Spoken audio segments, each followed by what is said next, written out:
উঠে যাচ্ছে? হ্যাঁ আসছি। আপনি সত্যি অনেক ভালো মানুষ। যান তাড়াতাড়ি অনেক হসপিটালে নিয়ে যান।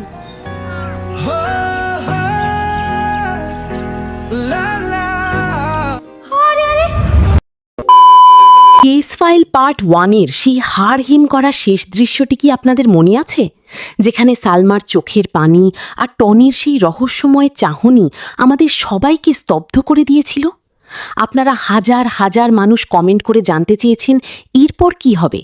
টনি কি পারবে সব বাধা পেরিয়ে সত্যটা সামনে আনতে, নাকি পরিস্থিতি আরও ভয়ানক হয়ে উঠবে? আমি জানি আপনারা অধীর আগ্রহে অপেক্ষা করছেন কেস ফাইল পার্ট 2 এর জন্য। আপনাদের এই ভালোবাসার কথা মাথায় রেখেই আমরা দিন রাত কাজ করছি।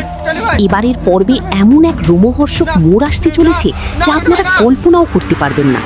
তবে বন্ধুগণ, কপিরাইট সমস্যার কারণে আমরা সাথে সাথে ভিডিওটি দিতে পারছি না, কারণ আমরা চাই না আমাদের প্রিয় চ্যানেলটি কোনো ঝুঁকিতে পড়ুক। তবে কথা দিচ্ছি, আজ সন্ধ্যায় ঠিক সময়েই পর্দা উঠবে এই রহস্যের। আপনারা যত বেশি নেক্সট পার্ট লিখে কমেন্ট করবেন, আমাদের টিম তত দ্রুত আপলোড প্রক্রিয়া সম্পন্ন করবে। এখনই সাবস্ক্রাইব করে বেল আইকনটি চেপে রাখুন, যাতে 1 সেকেন্ডও মিস না হয়।